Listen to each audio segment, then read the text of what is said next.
critical conversation on The Troublemaker, how Jimmy Lai became a billionaire, Hong Kong's greatest dissident, and China's most feared critic. This evening's discussion takes place on renewed significance as Jimmy Lai, the subject of Mark L. Clifford's riveting biography, faces the most perilous chapter of his life. Currently on trial under Hong Kong's sweeping national security law, Lai risks a life sentence for charges including colluding with foreign forces, a charge tied to his advocacy for international support for Hong Kong's democratic movement. His trial underscores the grave threats to freedom of speech and political dissent under Beijing's tightening grip of Hong Kong. Lai's plight is emblematic of the broader crackdown in Hong Kong, where political prisoners now number in the thousands. Activists, journalists, former legislators have been detained under vague accusations meant to stifle opposition and dissent. Among them, leaders of the 2019 pro-democracy protests and figures like Josh Rogin and Agnes Chow continue to face severe sentences, highlighting the erosion of Hong Kong's autonomy and freedoms under the one China, one country, two systems design. Tonight, we have the privilege of speaking with Mark L. Clifford, a veteran journalist. His book not only illuminates Lai's extraordinary life, but also serves as a testament to the resilience of Hong Kong's pro-democracy movement. His insights will help us to better understand what is at stake for not just Jimmy Lai, but for Hong Kong and for the world's commitment to defending democracy and human rights. Let us now welcome Mark L. Clifford to present us with his introduction to his important book. Thank you so much, Mark, for being with us. So this will just be about 10 minutes. It's just to kind of situate you visually. So very young Jimmy on the right, twin sister CY, another sister 2 years older who Jimmy describes her as retarded. Anyway, she had some developmental challenges. The three of them were basically on their own when they were 4, 5, 6 years old when their mom was at a labor camp. So this is kind of where Jimmy started. This is when he's roughly 12, right before he went to Hong Kong as a stowaway. This is what Hong Kong looked like when Jimmy came. He was lucky enough to be sleeping in a factory. His aunt and uncle were in a place like this. It was too small for him to even sleep on the floor. This is the kind of factory that he initially worked in and later owned. This is a little more prosperous Hong Kong. I think this is the 80s. This is Jimmy at Giordano, the retail store that he started, jumpstart the fast fashion movement, that he started after he became one of the world's biggest sweater manufacturers. This, of course, is Tiananmen, Chailing, Kai-shi, Guangdan. Jimmy at Giordano made shirts and put their faces on the shirts, sold them, raised money, sent the money to the students in Tiananmen, and also sent tents and other supplies. Tiananmen is what turned Jimmy on to politics. This, we know how it ended. This is Jimmy a few years later, right before he's starting Apple Daily newspaper. So Tiananmen got Jimmy really engaged with politics, but it also convinced him that he should go into the media business. He was about to set up a Chinese fast food chain, so history could have been quite different. Obviously had a lot of readers. Chris Patton, the last governor of Hong Kong in the government house. Martin Lee, of course, veteran democracy campaigner. I think many of you have seen this picture of 1997 in the handover. And you think of Jimmy starting Apple 2 years before the handover, knowing on the one hand he's got a market, and on the other hand he's facing real risks by running Apple. This was 2003 when Next and Apple helped get about 500,000 people out in the streets to oppose the original version of the national security law. That's Mr. Tung Ching-hua with, it's a blown up Next magazine cover. Apparently Tung was not amused by this. This is a scene from 2003. There had been 500,000 people out during Tiananmen in Hong Kong, but this was by far the biggest demonstration post-1997, and other than that protest in late May '89, the biggest that Hong Kong had ever seen. Fast forward to 2014, the umbrella movement. Jimmy, interestingly, he never has aspired to be a political leader, and he was actually really behind the scenes. He was happier at home than out on the streets. But in 2014, he really wanted to show solidarity with his students. He wasn't trying to take leadership, but he wanted to be out there, and he was out there in front of his tent for 79 straight days during Occupy. He didn't spend the night like some of you probably did, but he was out there bearing witness. That's the end of it. That's, I believe, the first time he was arrested. He offered himself up for arrest. In fact, he wasn't charged. That's him with his wife, Teresa, a couple of years later in 2017. Just remind you that he is a family man. He's a person.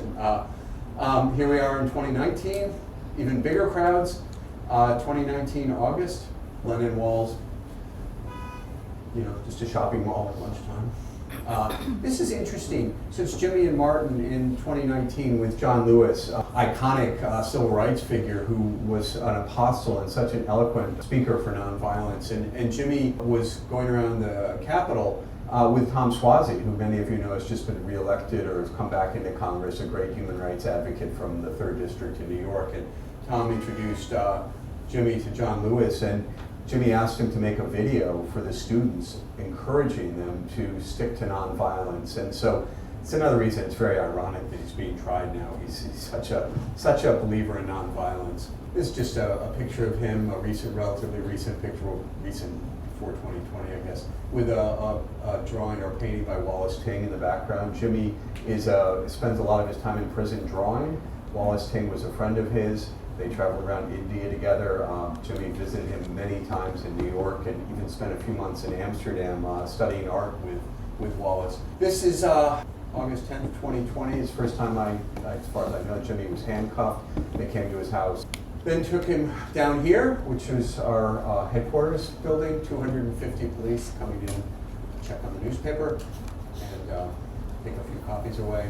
Perp walked Jimmy through. Amazing staff. People were interviewing him. They were live streaming it. The cops were trying to, keep people from not doing their job as news people. They held him for about 2.5 days. This is when he's getting out of police custody. In December 2020, so 4 years ago, his bail was revoked on, I believe it was December 3rd. He was remanded into custody again. He got out for a couple of days over Christmas where he was more or less under house arrest, but this has been his life since then. And interesting to look at the chains. They're apparently pretty heavy. I'm not sure if his feet are shackled or not, but my understanding is when they move him around, even between prison and court now, they're shackling him, generally put him inside a metal cage, which is then inside kind of an oversized Brinks armored car. There are usually hundreds of police. This guy is not a violent terrorist, but he's treated like one. That is, of course, the last day of Apple Daily. We printed 1 million copies on June 24th, 2021, after the government froze our bank accounts, made it impossible to even pay our staff, let alone electricity or bills or ink. And thousands of people out there. I think many of you have seen this cover, but again, the photo, of course, is of the crowd from the roof, and here we are in the crowd. And again, 1 million copies printed, sold by noontime that day. This is the last picture we have of Jimmy. It was taken about 1.5 years ago, summer of 2023, with a long-lens camera by an AP photographer who was somewhere on the hills above Stanley Prison. For her work in doing that, she's been denied a visa to Hong Kong. My understanding, I don't have direct contact with Jimmy, is that he suffered and was punished in prison, although he obviously had nothing to do with this picture. Since then, authorities have worked assiduously to keep any image of him from being shown. My understanding is that you can hold up umbrellas and things when he's in this spot, or in screens and things, so people can't even have an image of him. That's how afraid authorities are of this 76-year-old guy. Just a couple images of some of the things that we've done to draw attention to Jimmy and to other political prisoners. We've done at the Committee for Freedom in Hong Kong Foundation, we've done a number of large-scale light projections around the world highlighting Jimmy and other political prisoners in Hong Kong. We've done, try to keep it light in an innovative, sometimes even lighthearted way. This is the Guggenheim in New York. We also had a nice kind of animated cartoon of Winnie the Pooh, aka Xi Jinping, dipping his hand into the honey jar of Hong Kong. But the Guggenheim one worked pretty well. This is actually here. You can see the Capitol on the right. That's the Department of Energy. That's Tower Bridge in London. And this is Jimmy's extraordinary wife, Teresa, daughter Claire, and in the back, youngest son, Augustine. The last chapter, if we could start there. You go through a very exhaustive and well-reported biography of Jimmy Lai's life from when he was a child. And the story is amazing, and it's controversial, and it's dynamic, and it's dramatic, sad at times, it's happy at times. But the last chapter is where it's called Prison. You've obtained letters, many of the letters that Jimmy Lai wrote from prison that have never been aired publicly before. And as a journalist and as someone who's followed this case, and I've met Jimmy Lai, and to read that part actually made me emotional. I didn't think I had emotions in 2024. I didn't think it was possible. I thought nothing mattered. And all of a sudden, there I am in my basement office feeling all of these emotions. I want to start with asking you, how did you get those letters? That's my reporter question. Secondly, why did you think it was important to highlight those, and what is the content of those letters from prison, which are the pieces of history? What does that tell us about the overall situation? Well, I went out to my driveway and it was raining and there was a package and there they were. So these were a series of writings. I mean, I have many, many hundreds of pages. I used a pretty small selection where he's recounted many day by day of his experiences in prison. I'm also moved when I think about it because here's a guy who had everything. I mean, he could have any afternoon just gone to the airport and his house in Kyoto, his house in Taipei, or his apartment in Paris, or his apartment in London. And he said, I'm not going to leave. People did tell him it's time to get out. He said he'd rather be hanging from a lamppost in central Hong Kong than to give this communist the satisfaction of saying he ran away. But then he's in prison, right? It's one thing to be outside, interviewers and things that you're going to say, and then it's another thing to have the shackles put on you, handcuffed, separated from your family, and mostly put in solitary confinement.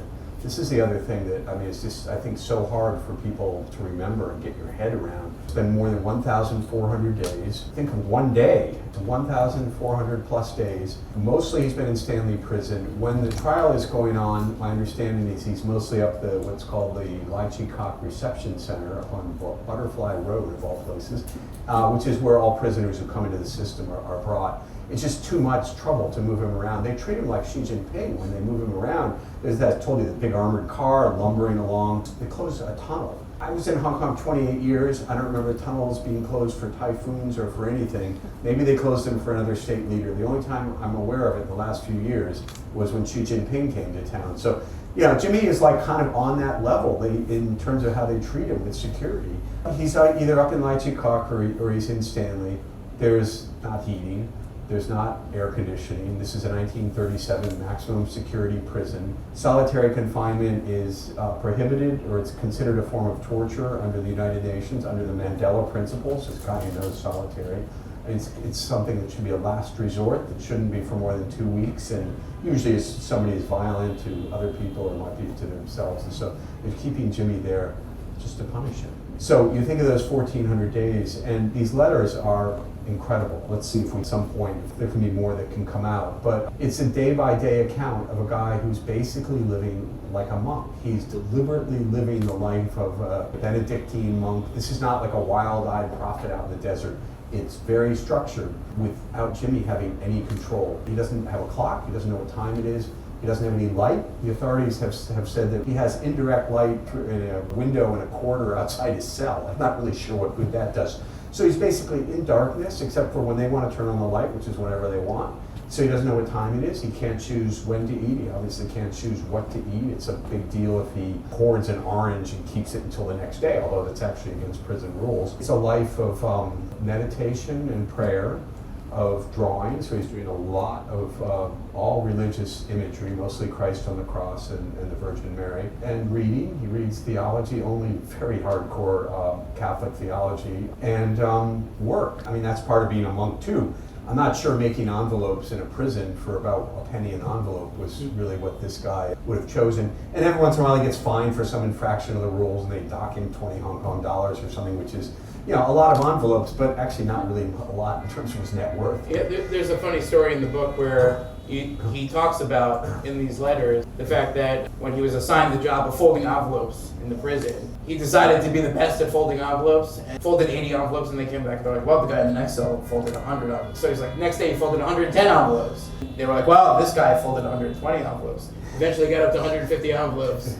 And then there was some guy who was like a little bit more, and he's like, oh my God, I can't. Right. He had to beat everyone. That was part of his ethos. But also he said that it was part of how he stayed free in prison.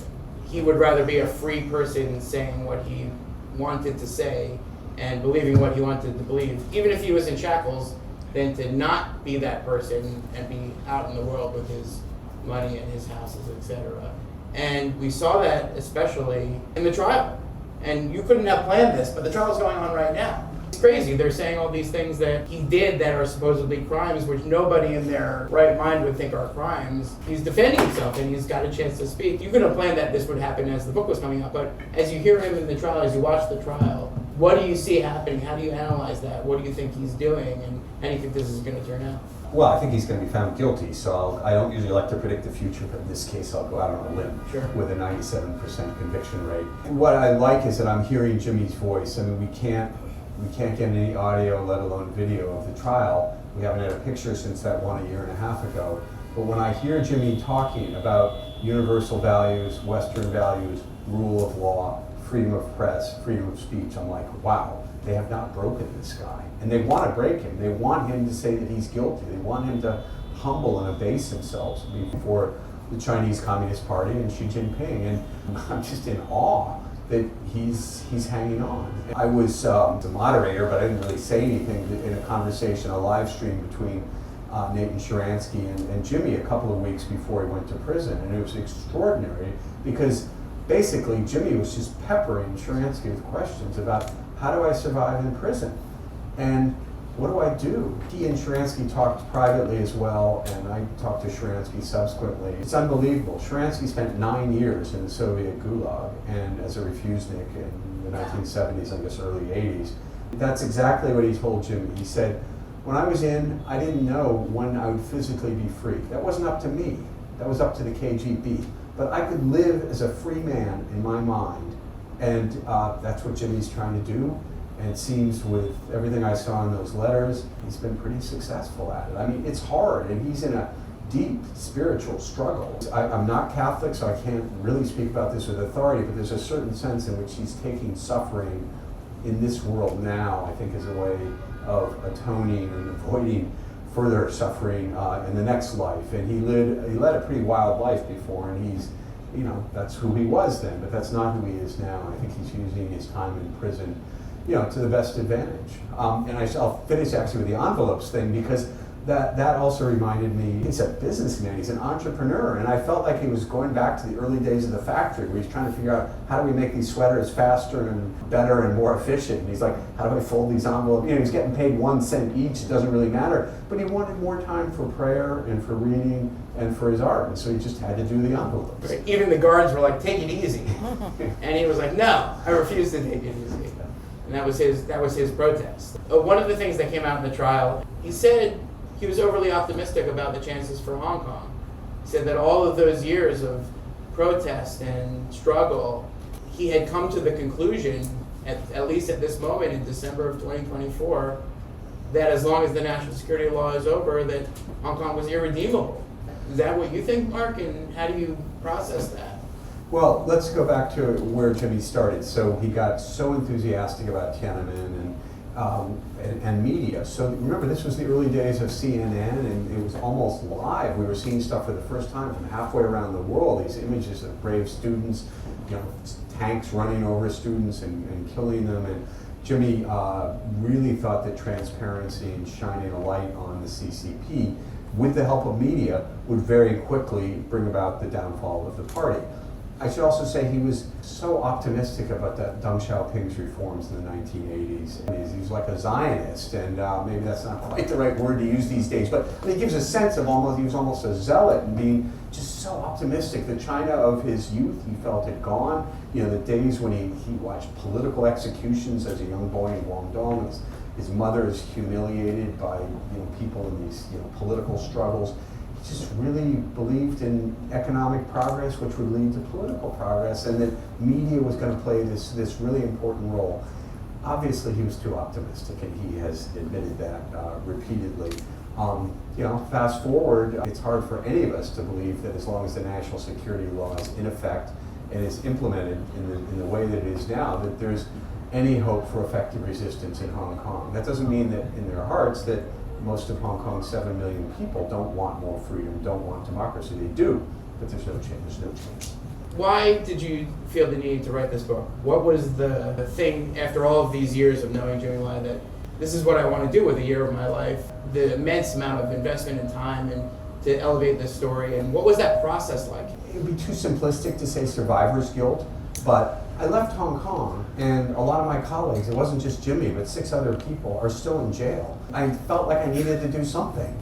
Written books, and it's not painful, and it's not something to do lightly, but I just felt like I was doing something. I had started what became the Committee for Freedom in Hong Kong Foundation and the board. I was just looking for ways to shine a spotlight not only on Jimmy, but on the other 1,900 political prisoners. And we do these light shows, we do media stuff, we do everything we can, and it seemed like, okay, well maybe it's a long-term investment. Maybe, I don't think any of us we can't predict when Jimmy's getting out, but we thought, okay, let's see, maybe this will help and aid in some small way to keeping the spotlight on Jimmy and on Hong Kong more generally. Now, 2 years ago, I signed the contract 2 years ago, last month, I guess. In my wildest dreams, I would not have imagined that this trial was still going on. I mean, it's for almost 4.5 years since they first took him away in those shots you saw. They didn't get to have enough evidence? I mean, like, what is going on here? I mean, they've had 20 years to prepare the case against him, more or less. He's been public enemy number one for most of that time. They can't get the trial done. Shocking to me. I thought, well, the book will come out. They will have, locked him up, thrown away the key. He'll be this kind of half-forgotten political prisoner languishing. Maybe I can get Josh Rogin to write a column or something, But I did write the column. No, you did. Several times. But it's like, it's tough when people are in prison, and there are a lot of people in prison. And I mean, Sharansky, he talked about this. He said his wife would go talk to people. I think at the Washington Post. I wrote about it too. Yeah, how long is your husband in prison? 603 days. Okay, what's different from 602 days and 604 days? I mean, it's tough. But here we are, 4 years later, and Jimmy is like on trial. And so there's actually some interest in the book, but much more important in his case, in the case of the 1,900 plus Hong Kongers who've gone through, they're not all in prison now, but have been in prison on political charges over the last 5 years. There's still over 3,000 people who are so-called on remand. They're denied bail, they're in Hong Kong prisons, they haven't been tried, they should be presumed innocent until proven guilty. It's 40% of the prison population in Hong Kong are people who are in there on remand, most of whom, you strip out the immigration cases, things still 40%, were just being held indefinitely. The Hong Kong, the other 6 people from Next Digital, including the former CEO, senior editorial people, they've all pled guilty. Some of them actually testified against Jimmy. Some of them actually seemed to help him in their testimony, but not all of them. They've all pled guilty. They're being held hostage. Hostage to what? I don't know, but they haven't even been sentenced yet. I mean, it's just outrageous. And you look at the number of political prisoners and, the increase from effectively 0 to, almost 2,000, puts Hong Kong in the league with great countries like Belarus and Myanmar. I mean, this is like really insane, because most of you have been in Hong Kong, most of you knew it as a free and open city, and that ain't where we are right now.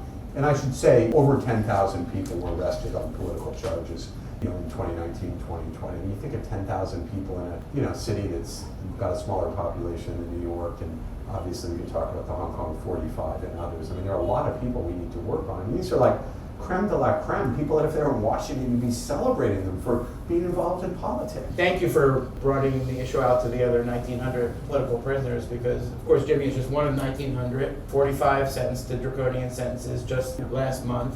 And then there are, of course, thousands more in the United States, Hong Kongers who have fled here for refuge and safety, who have neither refuge nor safety, because in a system where they do not have refugee status, thousands innocent people who face persecution back home, who don't have the status that assures them that they'll be safe here. Same thing in Great Britain, same thing in Europe. And I meet these people all the time, and they're passionate, they're active, they've got allies like you, they've got allies like Jimmy Lai, but yet in each and every country, and how do we address that bigger problem? Why is it that the Hong Kong diaspora is not getting the results from Western democracies? Yeah, well, first of all, I think it's great. We should broaden it beyond Jimmy. I mean, the point of this, look at those 45. They were sentenced collectively to almost 250 years in prison for holding an election primary. I don't have a good answer, Josh. I don't know. There was some issue about immigration or Chinese spies coming. I mean, there are a lot of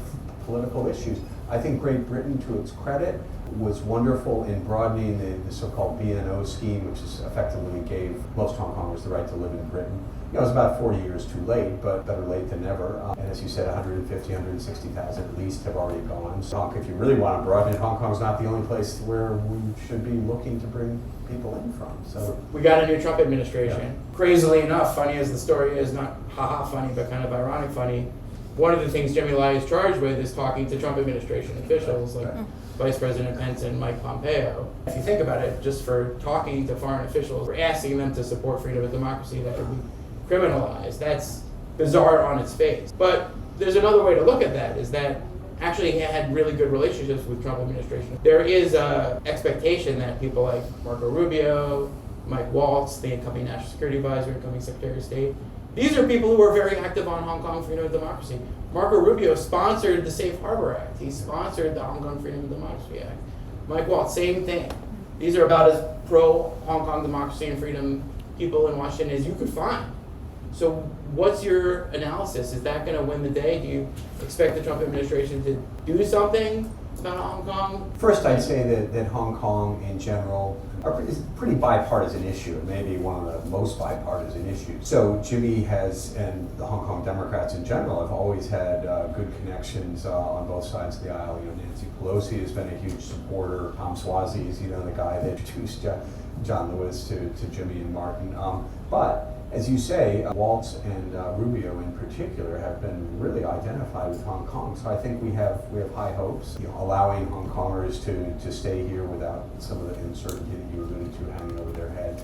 In terms of Jimmy in particular, I expect actually Trump himself guaranteed 100%, very easy to get Jimmy Lai out. Hope and expect that he'll come through on that promise. But there's clearly some room on both sides, I think. And one of the lessons from all the swaps like this that we've seen, whether it's Gershkovich or the two Michaels from Canada, or those are the more recent people who've come back wrongfully detained, but usually it's the leaders from both countries, at least Secretary of State level, usually like General Secretary Xi Jinping level. It's not the foreign minister in China who's going to make the choice about Jimmy getting out. So I would hope that the incoming administration and the Chinese would understand that the release of some high-profile Hong Kongers would probably be the potentially highest payoff for the least cost that Xi Jinping could do. And I think Hong Kong is kind of an issue for them. It's a problem. And the Hong Kongers have kind of created the problem. Unfortunately, Xi Jinping can help solve it. I think if we can see some easing and softening in Hong Kong, things that Chinese want that we could give them, it would also be pretty low cost for us. Hong Kong authorities, want to get Hong Kong kind of back on the map for tourism and above all for investment.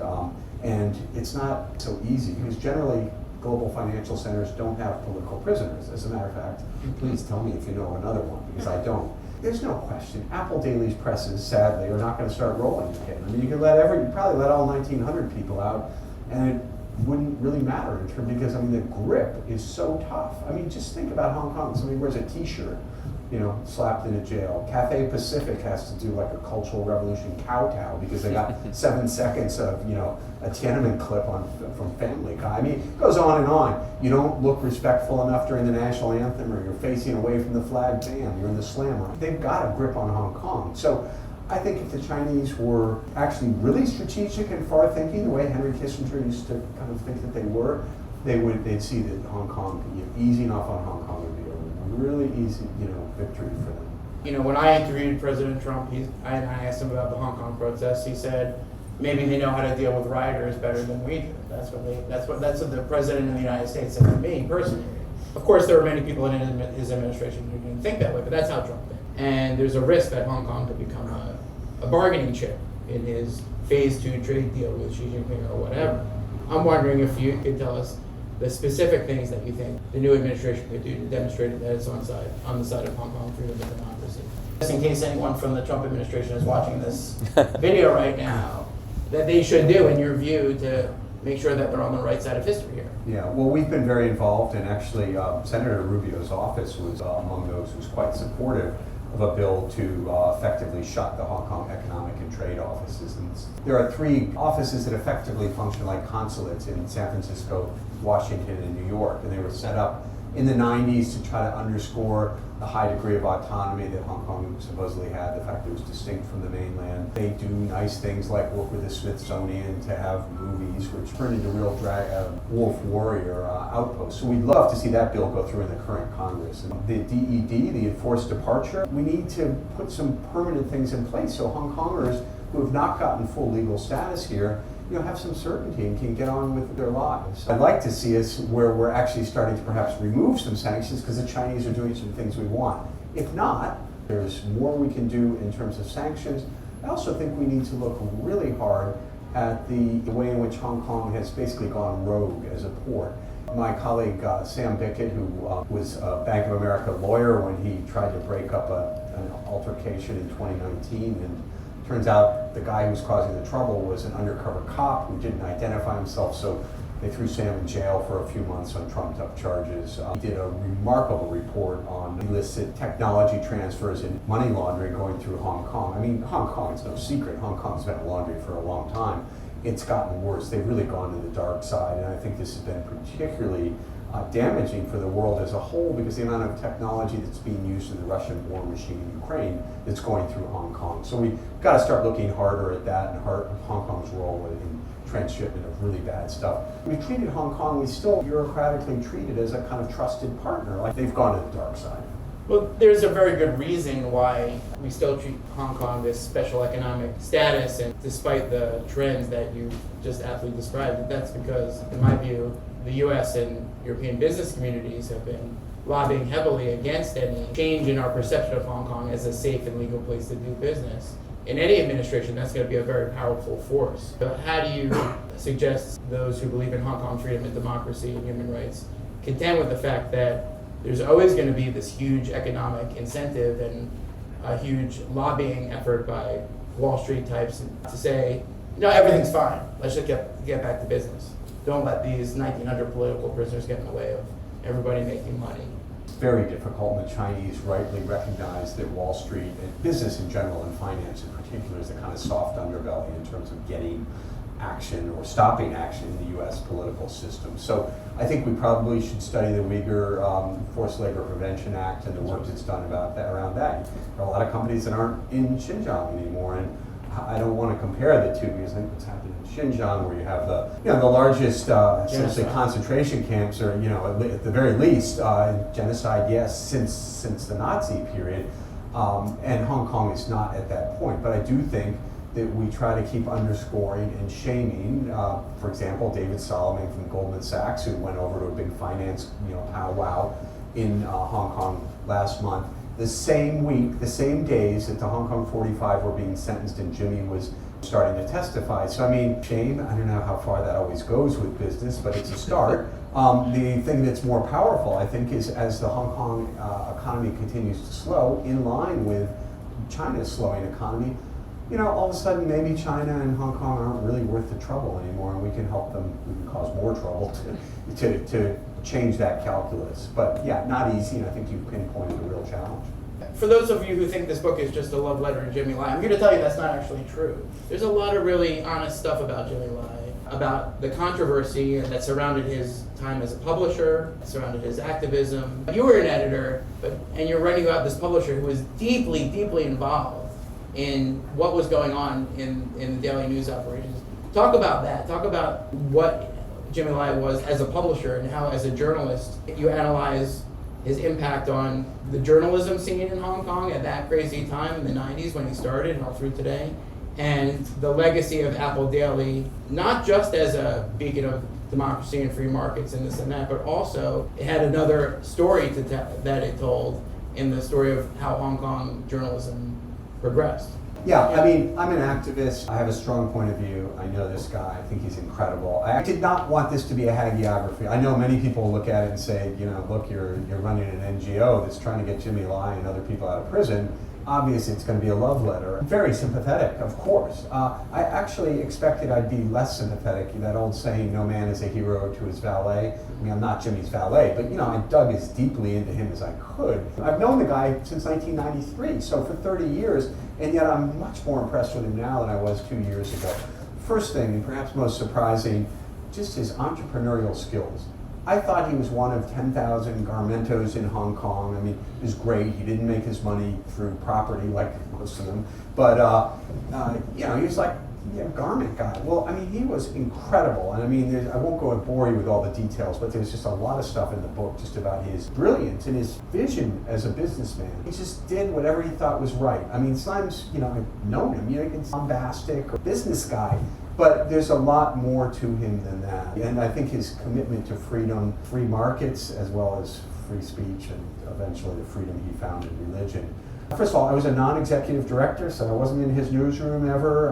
You know, knew a lot of Apple people. I was on the board, of course. He was not mucking around in like the day-to-day stuff always. You know, there were years when he was in there a lot, and then there were years when he was just kind of gone, traveling around, like eating, and then he plunged back into a new business. And so he got very involved, as this has come out during the trial, in some of the coverage during 2019, to some degree during 2014.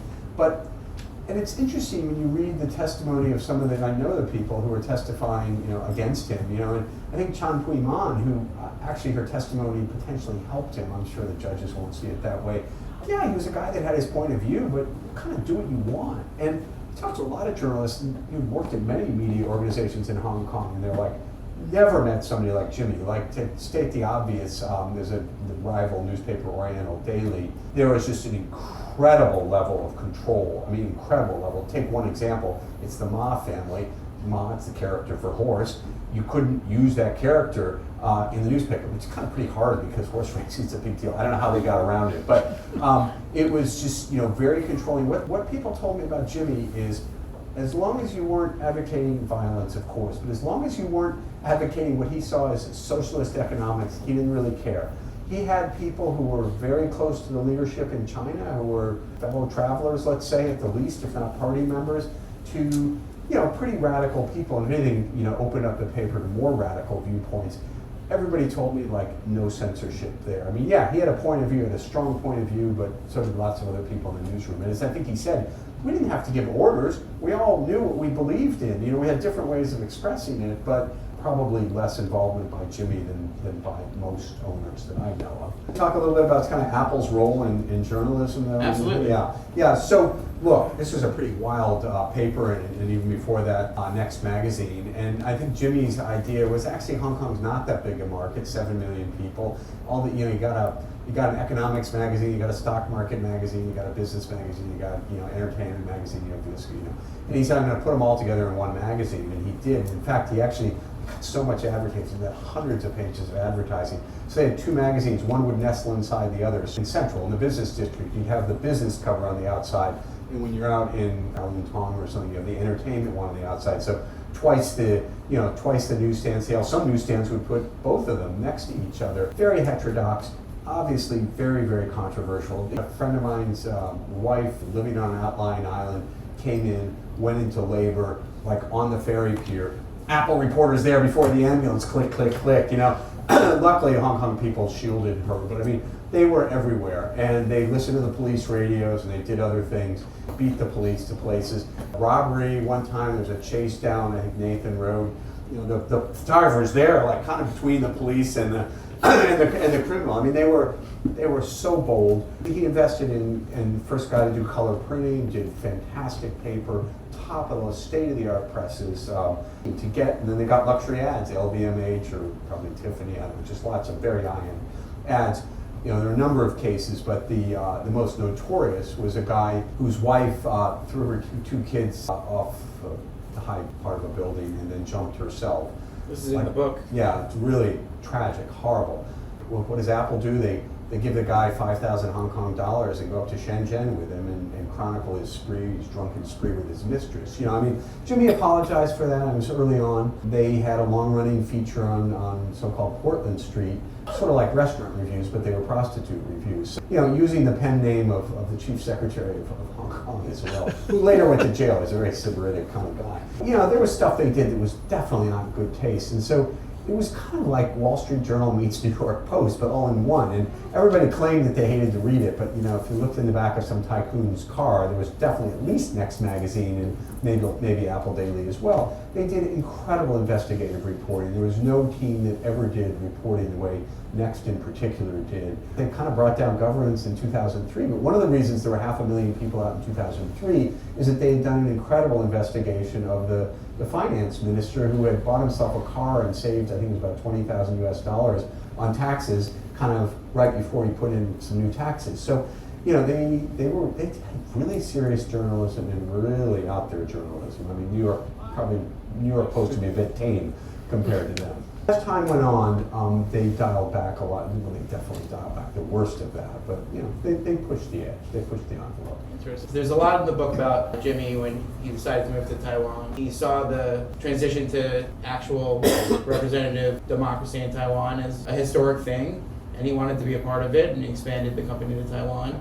And now Taiwan sort of stands as the beachhead of that effort. It's the next battlefield. I'm just curious intellectually how you think about the legacy of Jimmy Lai, what Apple Daily was, and then what's facing Taiwan, and are we about to see in Taiwan some version of what we've seen in Hong Kong?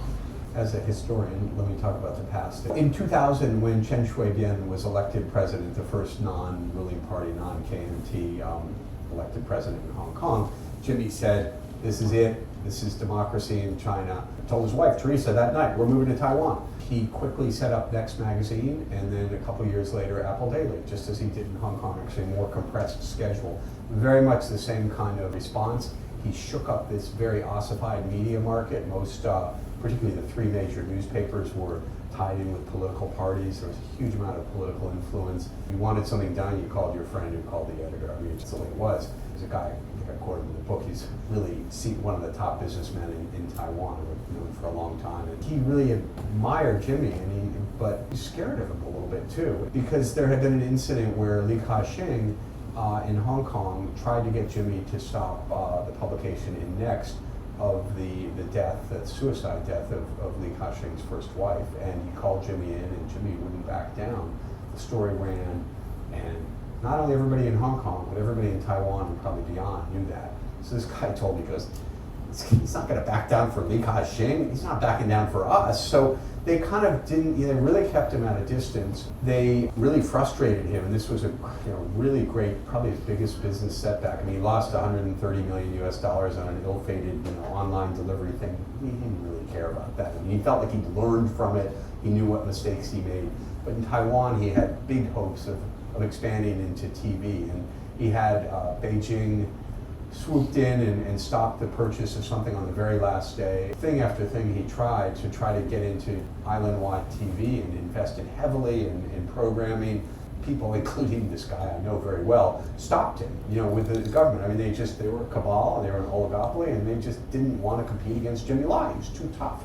On the other hand, this guy told me that he really respected him, that Jimmy was what made that paper. He once ran around the U.S. with Jimmy and some other people, and so I happened to see this guy right after I got back, and he's telling me all about our trip, because it's been an Apple. But the point is, he really changed Taiwan journalism. He made it more professional, less politicized, more honest, really broad range of views. But he was also naive politically. Here was a chance where he, for the first time, could really have some influence in politics. He could meet the president. I mean, in Hong Kong, he wasn't meeting government people, and he didn't really want to. And in Taiwan, he was very naive because he thought that democracy was going to come soon to the mainland, and here was a Mandarin-speaking beachhead that could just go across the straits. Again, a little premature in his optimism. He also thought that Taiwan needed to adopt more of a free market economic principles. We haven't talked much about his economic ideas, but he's a radical free marketeer, almost to the point of being a libertarian. Very influenced by Hayek, Popper. He just said, do a FTA with the U.S. He brought in Nobel Prize winning economists. He talked to presidents, first with Chen Shui-bian, and then with Ma, and then with Tsai Ing-wen. I think he was really disappointed. I also think Well, I quote Antonio John. Antonio loved him, and they were very close, and Antonio wrote for the publications. But he's like, Jimmy's just he's so unrealistic, he's so naive. You can't just kill all our farmers. I mean, this is politics, this is a country we have to run. And Jimmy was sometimes a little bit too much the businessman. He had an impact, I think it was a good impact. In terms of what's happening in Taiwan next, I think stay tuned. But I do think that it's important to keep holding the line on Hong Kong, to keep doing what we can in Hong Kong, because one lesson from dictatorships, and you've written very eloquently about this, is if you don't stop them in one place, they go on to the next place. And clearly, next stop Taiwan, as far as Xi Jinping's wish list is concerned. Authoritarians are externally aggressive and internally repressive. The good news is all dictators eventually die. I've been very concerned seeing how Chinese media influences outside of China have been manipulating, I think, legitimate grievances about U.S. and European imperialism to justify a lot of the current Chinese government's behavior in Hong Kong and Xinjiang, and I'm very nervous that that's going to be a dynamic that we see directed towards Taiwan going forward. So I'm curious, Mark, in your advocacy specifically related to Hong Kong, have you encountered those kinds of messaging, and how have you pushed back on it? And also, what's your impression of Hong Kongers and how they see imperialism debate, given their very unique history? And in terms of imperialism, I remember when Public Enemy came and performed in Hong Kong right before the handover, and it was really like, yeah, get rid of the colonial masters. And people were like, yeah, the British were racist, and they took this place in a drug war. I mean, there are a lot of bad things, but I think most people in Hong Kong, either they or their parents or their grandparents, had fled so much worse in China. And it's complicated. And I mean, Hong Kong, I came there in '92, a month before Chris Patton arrived and 5 years before the handover. And it's a complicated legacy, but it's a much more positive one towards Britain or towards a former colonial power than almost anywhere I've seen. So when Queen Elizabeth died, I mean, it kind of freaked the Hong Kong government out, because there were long lines outside the British consulate to sign the condolence book. Partly, of course, nostalgic yearning for an era that had never existed, but it still was in people's mind as a kind of golden era. I think to the extent there's disappointment towards Britain, and again, I haven't been there in Hong Kong for 4 years, it would be that they haven't done enough to stand up for basic law and for declaration. The disinformation issue, we look at it, we try to push back. It's hard, it's kind of a full-time job. It's hard enough just getting our point of view across. We have thought of some things, and maybe we should do more and be more kind of proactive. A guy in Hong Kong I used to work with, and who does these silly videos just kind of saying how great everything is in Hong Kong. So I did a book 2 years ago called Today, Hong Kong, Tomorrow, the World. And the subtitle was What China's Crackdown Reveals About Its Plans to End Freedom Everywhere. And this guy was just like shows all these pictures of people dancing in Hong Kong. And you're like, what's the matter with that? So there's just like crazy stuff that goes viral on the pro-Beijing networks. On Taiwan, when I asked Donald Trump about Taiwan in our one and only interview, he said, China's 2 feet away, we're 8,000 miles away. If they attack, there isn't a fucking thing we can do about it. That's what the President of the United States said to me. He might have a point. Setting that aside, my analysis was Donald Trump has no intention of committing American blood and treasure to the defense of Taiwan's democracy if attacked, if that even is a scenario that we're going to see. Actually, he doesn't really care about Taiwan. Now, of course, there are a lot of people in his administration who did care about Taiwan, which is why the Taiwanese, especially the DPP, who are friends with those people, believe that the Trump administration is really good for Taiwan. But it was actually a much more complicated picture.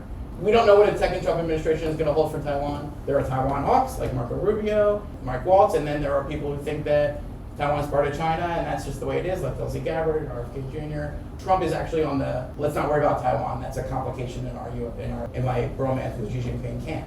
But is that going to win the day? We just don't know. Those fights haven't played out yet. Now, on the disinformation tack, it's pretty obvious to me as someone who's watched Chinese disinformation efforts for 20 years and reported on them and talked to people, experts about them, that they're way ahead of our efforts to combat it. It's pretty clear. TikTok's not going anywhere. It's too big to fail.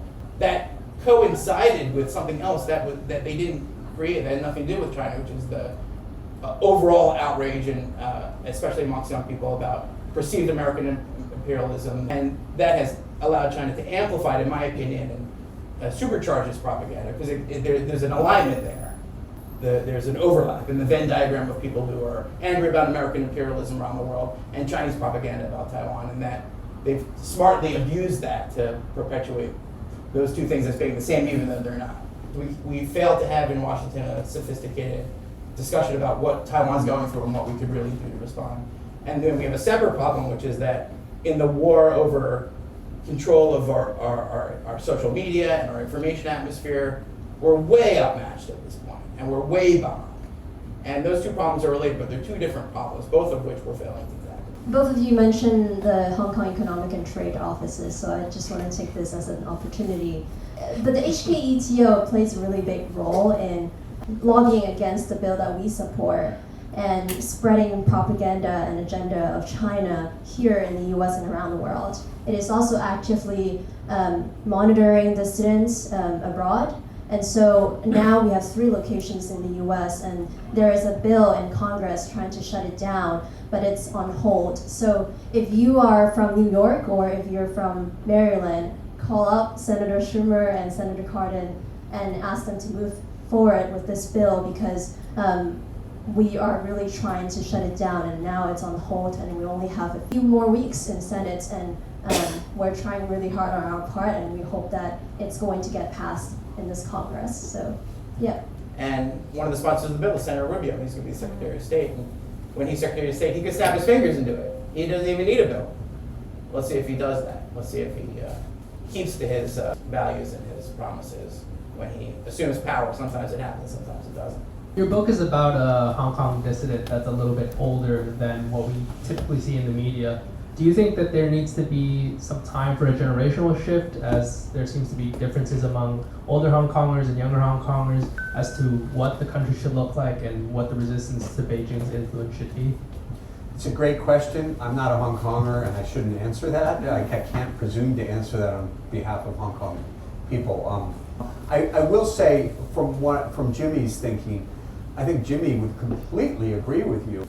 Really interesting things which I understood more after I wrote the book is the extent to which he kind of really stepped back. After 2000, he spent a lot of his time in Taiwan. He actually moved to Taiwan. His kids went to the French school there. He wasn't that involved with Hong Kong, which is why it was funny. You know, he wasn't in the newsroom every day. And then after the failure of Taiwan, the Taiwan business effectively, or at least the TV part, he really retreated. Well, he never aspired to political leadership. He wanted to cede to another generation. I think that's why he was out there for 79 days in front of the tent. And then somehow in 2019, the role, well actually in 2003, Apple and Next, you know, that was a turning point. They became more explicitly political. Then in 2014, I think in 2014 I was told they used more yellow ink for all the photos than they'd used in the previous 20 years or something, just because they really were running a lot of stuff on the movement. And on the one hand, Jimmy was stepping back, and on the other hand, he wanted it to keep going and maybe couldn't step back enough, and so obviously in 2019 he was really out there a lot more. But he would probably agree with many of the protesters who said, you guys had 30 years, what did you get done? I don't think he'd agree with the move towards violence or towards independence, but he certainly would back a new generation of leadership that could try some different tactics. Just my 2 cents, I spent a lot of years talking to a lot of young Hong Kong brave activists, and they have a lot of mixed feelings about Jimmy Lai. Many of them disagree with his politics, but every single one I've ever talked to said they respect the fact that he could have left, but he didn't. And he sacrificed his freedom for something greater than himself, and that was the movement. That's a contradiction, but I think it shouldn't stop us from understanding the impact that he's had on that movement, and without ignoring the fact that, of course, the future of Hong Kong will be determined by the young activists. Thank you so much for coming today. Thank you so much to Geo folks for hosting us tonight, and please give our author a round of applause.